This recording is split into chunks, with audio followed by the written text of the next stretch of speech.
အားလုံးမင်္ဂလာပါဒီနေ့ unboxing လုပ်ပေးမယ့်ဖုန်းလေးကတော့3သိန်းဝန်းကျင်နဲ့ budget smartphone line ထဲမှာ RAM 8128GB ရရှိနိုင်မယ့် Infinix Hot 13i လေးကို unboxing လုပ်ပြီးအတူတူကြည့်မှာဖြစ်ပါတယ်Infinix Hot 13i ကိုတော်တော်များများဘာလို့စိတ်ဝင်စားကြတာလဲဆိုရင် RAM 8128GB version ကို3သိန်းဆိုတဲ့ဈေးနဲ့ရမှာဖြစ်တဲ့အပြင်သူ့မှာပါဝင်လာတဲ့ SoC T606 ရဲ့ performance ကလည်းမဆိုးလှတဲ့အနေအထားမှာတော့ရှိတယ်Gaming having ဆော့တဲ့သူတွေအတွက်တော့ရွေးချယ်တဲ့နဲ့ဟာတခုမဟုတ်ပေမဲ့ daily usage နဲ့တခါတရံ game ဆော့တဲ့သူတွေအတွက်ကတော့ budget line အထဲမှာအဆင်ပြေနိုင်တဲ့အနေအထားမှာရှိတဲ့ SoC ဖြစ်တဲ့အတွက်စိတ်ဝင်စားကြတာဖြစ်ပါတယ်။ Hot 13i ရဲ့အဓိကတိုးတက်လာတဲ့အချက်တွေထဲမှာဆိုရင် big quality ဘိုင်းအနေနဲ့ရခင်ထွက်ရှိခဲ့တဲ့ i series တွေထက်ပိုမိုကောင်းပွန်တဲ့အနေအထားတစ်ခုနဲ့ထွက်ရှိလာတာဖြစ်ပြီး Time fingerprint နဲ့ထွက်ရှိလာတာဖြစ်တဲ့အတွက်ကြောင့်ဖုန်းရဲ့ design ကလည်းပိုမို smart ကြပြီးတော့လှပတဲ့အနေအထားကိုဖြစ်သွားစေတယ်။ဘာဝင်တဲ့ display အနေနဲ့ဆိုရင်လည်း 6.6 inch IPS LCD ကိုအသုံးပြုပေးထားပြီးတော့ budget smartphone တွေမှာတွေ့နေကြ HD+ resolution ကိုခံစားရမှာဖြစ်ပေမဲ့ဖုန်းရဲ့ display မှာ 90Hz refresh rate ပါတာ 180Hz touch sampling rate ပါတာဟာဒီဖုန်းရဲ့ကောင်းတဲ့အချက်တစ်ခုဖြစ်တယ် battery 5000 mAh fast charging 18W ပါဝင်လာတာဟာလည်းပုံမှန် budget ဖုန်းတစ်လုံးအနေနဲ့ဆိုရင်လုံလောက်တာထက်ကောင်းမွန်တဲ့အနေအထားမှာရှိပါတယ်ကင်မရာပိုင်းအနေနဲ့ကတော့30 megapixel main camera Infinix ရဲ့ထုံးစံတိုင်း AI cam ဆိုပြီးတော့ကင်မရာသေးသေးလေးတက်ဆင်ပေးထားပြီး dual camera setup ဖြစ်တယ် selfie camera အနေနဲ့ကတော့8 megapixel selfie camera ပါဝင်တာဖြစ်ပါတယ်အဲ့တော့အပြင်မှာဘယ်လိုအနေအထားရှိတော့ကျွန်တော်တို့အတူတူ unbox လုပ်ပြီးတော့ကြည့်လိုက်ရအောင်ပါ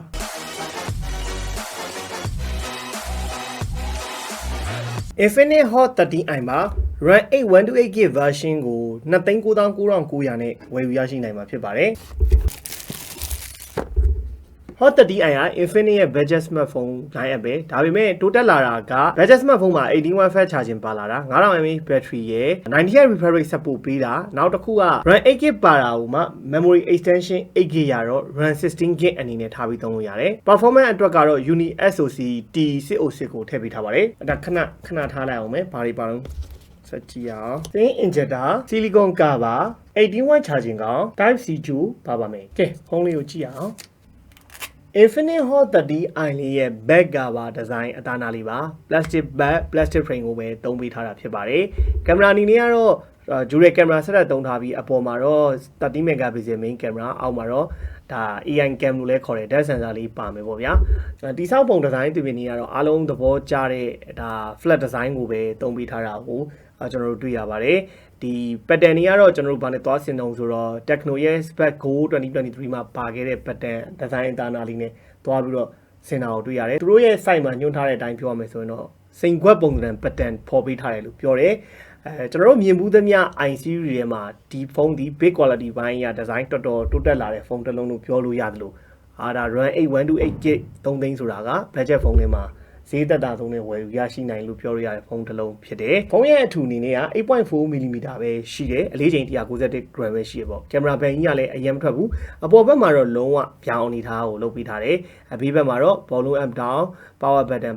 မှာပဲကျွန်တော် fingerprint လေးပါဝင်လာတာကိုတွေ့ရတယ်။အောက်ဘက်ချက်မှာတော့ speaker type C port mic နဲ့ 3.5mm audio jack တို့ကိုတွေ့ရပါတယ်။ကျွန်တော်ဒီဘက်ချက်မှာတော့ SIM slot လေးထည့်ပေးထားပါတယ်။ဖုန်းဒီဇိုင်းသွင်းပြင်ကတော့တကယ် Infinix i series မှာအတိုးတက်ဆုံးဖုန်းလို့ပြောလို့ရပါတယ်။ Now display ဘိုင်းအနေနဲ့ကတော့ကျွန်တော်တို့ i series မှာမြင်တွေ့နေကြ 6.6 inch IPS LCD ကိုပဲသုံးပေးထားပြီးတော့ HD+ resolution ကိုပဲကျွန်တော်တို့ကြည့်ရမှာဒါပေမဲ့တိုးတက်လာတာတစ်ခုက 90Hz refresh rate support ပေးလာတာရဲ့ touch sampling rate 118Hz ပါလာတာကတော့ပိုကောင်းလာတဲ့အချက်လို့ပြောလို့ရတယ် selfie camera ကတော့8 megapixel selfie camera ပါဝင်ပါတယ်သူ့မှာပါဝင်တဲ့ SoC T606 လေးဟာgaming ဆော့တဲ့နေရာမှာဘယ်လောက် graphic ရအောင်တော့ကျွန်တော်တခါတည်းကြည့်ပေးခဲ့မှာပေါ့budget phone ရဲ့ထုံးစံတိုင်းကတော့သူ့ရဲ့ display ရဲ့ဒီချင်းတွေ bezel တွေကတော့ကျွန်တော်နည်းနည်းထူတယ်နော်ချင်းနဲ့ထူပြီး bezel လည်းထူပြီးပေါ့notch နဲ့ပဲလာမယ်display brightness အနေနဲ့ကတော့မစိုးဘူးလို့ပဲပြောလို့ရမယ်အရင်ကြီးတော့ကျွန်တော်တို့မလင်းဘူးဒီမဲ့မြင်ရတဲ့အနေဒါနောက် Infinix ရဲ့ထုံးစံတိုင်းကတော့ကျွန်တော်တို့ဒီ Google service ဘာညာအားလုံးပါဝင်မှာဖြစ်တယ်လို့ဒါကျွန်တော်တို့ call recording သုံးမယ်ဟိဆိုရင်လည်းအတန်ဖန်းနေပါသည်လို့မအော်ဘူးဒါကတော့ဒီဖုန်းရဲ့အဓိကbudget smartphone အနေနဲ့ရွေးချယ်တဲ့အားသာချက်လို့ပြောလို့ရတယ်ကျွန်တော် refresh rate ဆိုရင်ကျွန်တော် auto switch မှာထားလိုက်ရတယ်ဒါမှမဟုတ်ကျွန်တော်တို့က90Hz နဲ့သုံးချင်လား 60Hz နဲ့သုံးချင်လားရွေးချယ်ပြီးသုံးလို့ရတယ်မြန်သုံးချင်တော့ 90Hz နဲ့သုံးပေါ့တကယ်တော့ကျွန်တော်တို့က budget phone လုံးနဲ့သုံးမယ်ဆိုတော့ auto switch မှာပဲထားသုံးပါအဲ့ဒါအဆင်ပြေပါတယ်လိုအပ်တယ်လို့ချိန်ကြီးပေးတာတော့ပို့ပြီးတော့အဆင်ပြေပါတယ် Hot 13i Android version 12နဲ့သုံးရမယ် CPU က SoC T606 ကိုသုံးပေးထားတယ် ကျွန်တော်တို့ selfie camera 8 megapixel rear camera 13 megapixel ကျူတဲ့ camera ပါမယ် RAM 8ပေါ့နော် memory extension ကကျွန်တော်တို့ဒီမှာ8GB ထိတိုးလို့ရတယ်ပေါ့ set by 0 RAM ကိုကျွန်တော်8ထိထားလို့ရတယ်ဒီမှာတော့5ထိပဲထားသေးရပေါ့ 8GB ထားနေဆိုရင်လည်းထားလို့ရတယ်အဲ့တော့ physical ပါတဲ့ RAM က 8GB original ပါတာ 8GB ပေါ့ထပ်တိုးမယ်ဆို 8GB ရတယ် RAM 16အနေထားနဲ့သုံးလို့ရတယ် storage က 128GB 3သိန်းပေါ့အဲ့ဒါနဲ့ daily usage သုံးဖို့ဆိုရင်10နေဒါကတော့ Hot 30i မှာအပတ်ကြီးထည့်ဆော့မယ်ဟိဆိုရင်ရနိုင်မယ့် graphic ကိုတခါတည်းဝင်ကြည့်ပေးခဲ့တာဖြစ်ပါတယ်အဲ့တော့ကြည့်လိုက်အောင်ပါအဲ့တော့ကျွန်တော်တို့မြင်တဲ့အတိုင်းပါပဲ HD high ရမယ် balance ultra smooth ultra ပေါ့နော် balance ultra smooth ultra ရမယ်ဆိုတော့မဆိုးပါဘူးပေါ့နော် graphic ကတော်တော်ရတယ်ဆိုတော့ budget smartphone တွေမှာဘယ်လိုပြောမလို့ graphic မြင့်မြင့်ရတယ်လို့ပြောလို့ရတယ်ဘာလို့တချို့ဖုန်းတွေဆိုရင် smooth high balance high လောက်ပဲရတဲ့အနေထားမှာဒါ 40 fps ရတယ်ဆိုတော့မိုက်တယ်ပေါ့နော်ကျွန်တော် gyro ရောပါတယ် gyro ကချိန်နေဟိတ်ဆိုလဲသူပေါ့ပါတယ် budget smartphone line နဲ့ရဆိုရင်တော့နည်းနည်းပေါ့ရဲဆိုတဲ့အနေထားမှာတော့ရှိပါတယ်เนาะကျွန်တော်ဒီမှာအရင်ကြီးတော့မနေဘူးပေါ့ဗျာအဲ့တော့ဆော့မယ်ဟိတ်ဆိုရင်တော့ဆော့ဖြစ်တယ်တအားကြီးကောင်းမကောင်းကတော့ကျွန်တော်တို့မပြောနိုင်ဘူးပေါ့နော်ဒီသိန်းဝင်းကျင်ပေါ့ဗျာ3သိန်းဝင်းကျင်လောလောဆယ်ထွက်ထားတဲ့ဖုန်းတွေထဲမှာ8128 GB နဲ့လာတယ်ဒီ Uni SoC T6 စင်မှာတော့ patch ကြီးကို gyro ကဒီကောင်တော်တော်ပေါ့တယ်လို့ပြောလို့ရတယ်ဒီဈေးဝန်းကျင်ကိုပြောတာเนาะကျွန်တော်ဒီဈေးဝန်းကျင် budget ဖုန်းတွေမှာတော့ပေါ့တယ်ဆိုတဲ့အနေထားမှာပေါ့ဆော့လို့ရတယ်ဆိုတဲ့အနေထားမှာရှိတဲ့ဖုန်းတစ်လုံးလို့ပြောလို့ရတယ်အဲ့တော့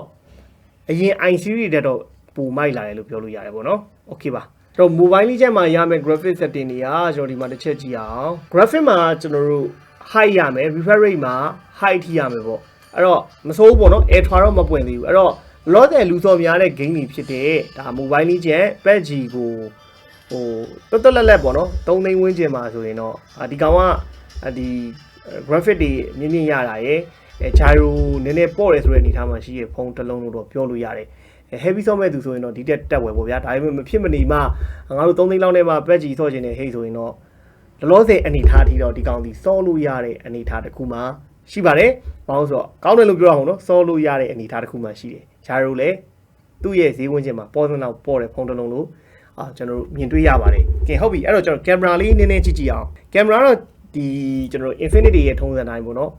ဒီအောက်ကနေပြီးတော့အပေါ်ဆွဲလိုက်ပါ slow motion ပါမယ် slow motion က120 fps ထိရိုက်လို့ရမယ်နောက် video ပါမယ် video ကတော့ကျွန်တော်တို့ရှေ့နောက်ကိုဟို 1080p ပေါ့နော် full HD နဲ့ပဲရိုက်လို့ရမယ်ရှေ့လဲfull HD နောက်ကင်မရာနဲ့ main camera နဲ့လည်း full HD ပဲရိုက်လို့ရမယ်နောက်ထပ်ကျွန်တော်ပုံမှန်ရိုက်နေကြ AI cam beauty move portrait super night shot ပါပါတယ်ပေါ့နော်အဲ့ဒါတော့မိုက်ပါတယ်ဗျာ budget phone မှာ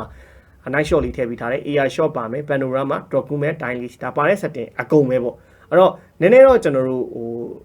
ဓာတ်ပုံလေးပါလေး try ကြည့်လိုက်မယ်ပေါ့နော် AI cam နဲ့ပဲ point and shoot ရိုက်ကြည့်မယ်ကင်မရာကတော့ကျွန်တော်အမြင်ပြောရရင်အရင်မကလမ်းဘူးလို့ပြောလို့ရတယ်ဒီမဲ့ကျွန်တော်ဝါဖွေးနီးဖွေးကြီးဘက်ကိုသွားတယ်display ကြောင့်ပဲလာတာမို့ကင်မရာရုပ်ထွက်ကူကဖမ်းတဲ့အချိန်မှာအကြောင်းလာမပြောတတ်ဘူးကျွန်တော်အယောင်မီကဖွယ်ကြီးဖြစ်တဲ့အနေအထားမှာတော့ရှိရပေါ့နော်ဒါကျွန်တော်တို့ဒီထဲမှာခဏဆိုင်းရိုက်ကြည့်ရဲ့အနေအထားမှာပေါ့နော်ကျွန်တော် selfie ပုံ8 megapixel လေးကတော့မဆိုးပါဘူးပေါ့နော်ဘာပြောတခုရှိတာဗျာကျွန်တော်တို့3သိန်းနဲ့ budget phone တစ်လုံးကိုကင်မရာအရင်ကြီးမကောင်းပြောတာတဲ့ဆိုင် budget phone မှာပါနေကြကင်မရာတွေပဲမြင်တွေ့ရတယ်ထူးပြီးတော့ color production ကအရင်ကောင်းတဲ့အနေအထားတစ်ခုမှာတော့မရှိဘူးဒါကကျွန်တော်ကင်မရာကိုနည်းငယ်ဒီ studio မှာ unbox လုပ်ပြီးစမ်းကြည့်တဲ့အနေအထားကိုပြောတာပါကျွန်တော်တို့အခုမြင်တွေ့နေရတာတော့ Hot 30i လေးရဲ့ display အနေအထားပေါ့နော် brightness ကတော့ဒါအကုန်ပဲကျွန်တော်တို့ရှေ့မှာပြောခဲ့လို့ပဲ brightness ကတော့500 nit ရတယ်ဆိုပေမဲ့အရင်စူးနေအောင်လင်းနေတဲ့အထဲမှာမပါဘူးနောက်ဒီဈေးဝန်းကျင်ဖုန်းတွေရဲ့ထုံးစံတိုင်းကျွန်တော် viewing angle လေးရတာနည်းတယ်တက်ကြည့်မယ်ဟိဆိုရင်တော့ဟိုဘယ်လိုပြောမလို့ color ရတာတော့မစိုးဘူးဒါပေမဲ့ဒီဖုန်းရဲ့တစ်ချက်အားနည်းချက်ကနည်းနည်းလေးအယောင်တွေကိုပြတဲ့နေရာမှာဖွေးဖြစ်တဲ့ဘက်ကိုပွားရပေါ့နော် display ကိုကြည့်ရတဲ့နေရာမှာ color saturation နည်းနည်းလေးနဲ့လို့ခံစားရတယ်တခုကတော့ဘာဖြစ်တုံးဆိုတော့ကျွန်တော်တို့ 720p resolution ဖြစ်တာနဲ့အညီလေတကယ်လို့ကျွန်တော်တို့ကတ်ကြည့်မယ်ဟေးဆိုရင်တော့ color တွေကဟို photo လေးတော့ဖြစ်ချင်းတယ်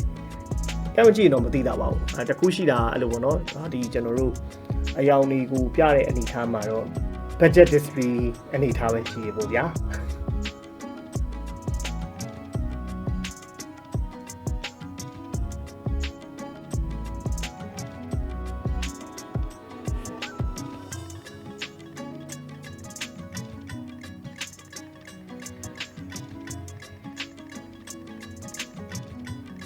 အဓိကတော့ contrast နေတာလေးပါပါတယ်เนาะကျွန်တော် contrast နေတော့ကျွန်တော်ကြည့်ရတာဒီဒီတွေကနည်းနေလို့ခံစားနေရတာပါ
တွေ့ရတဲ့ရုပ်ထွက်ကာလအနေထားပါအဲ့တော့ကျွန်တော်အတန်လေးလေးတစ်ချက်နားထောင်ကြည့်အောင်ပေါ့နော်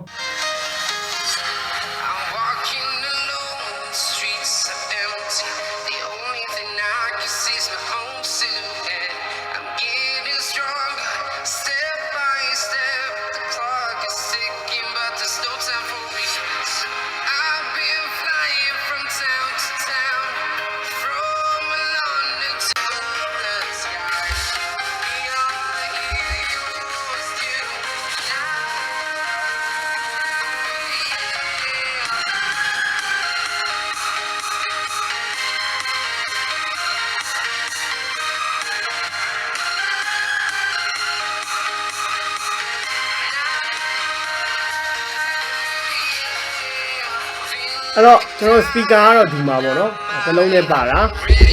speaker နဲ့ရုပ်ထွက်ပိုင်းကတော့ကျွန်တော်တို့အရင်ထွေထူးပြောစရာမရှိဘူးဆိုတာ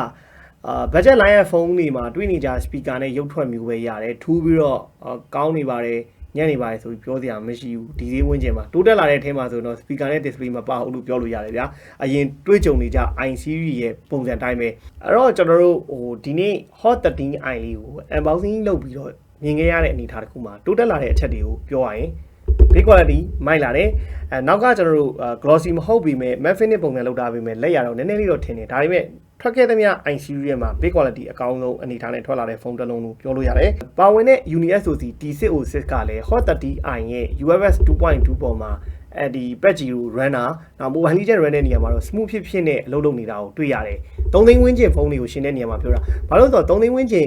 ကျွန်တော်တို့ဖုန်းတွေရှင်းလိုက်တဲ့နေရာမှာ Redmi 10C ဆိုရင် gyro မပါဘူးနောက် 12C ဆိုရင် gyro မပါဘူးဒီကောင်မှာသူ့မှာပါဝင်တဲ့ဒါဒီ GPU က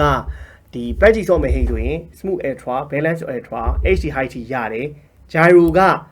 3သိန်းတန်ဖုန်းတွေထဲမှာအပေါ်ဆုံး gyro တော့ပါတယ်ဒါပေမဲ့တကယ် heavy အရင်ကြီးဆော့မဲ့သူဆိုရင်တော့ထစ်တာပြူတာရှင်းနိုင်တယ်။ဘာလို့ဆိုတော့ budget phone တစ်လုံးနေနဲ့အပူဆုံးထုံးမှုဘာညာမပါတဲ့အတွက်အဲ့ဒီထစ်တာလက်တာတော့ရှိကောင်းရှိနိုင်တယ်။ဒါပေမဲ့တပွဲဆော့မယ်နှစ်ပွဲဆော့မယ်ဆိုတဲ့သူတွေအတွက်ကတော့တော်တော် smooth ဖြစ်တယ်ပေါ့နော်။သူ့ရဲ့ gyro က3သိန်းတန်နေမှာကျွန်တော်တို့စမ်းမှုသမျှတွေမှာလောလောလတ်လတ်ထဲမှာအဲ့ဒီထိတော့အဆင်ပြေတယ်။အဲ့တော့ performance is so good လို့ပြောလို့ရတယ်။နောက် RAM 8128GB ကိုဒါ3သိန်းဝန်းကျင်နဲ့ရတာမိုက်တယ်နောက်တစ်ချက်အနေနဲ့ကတော့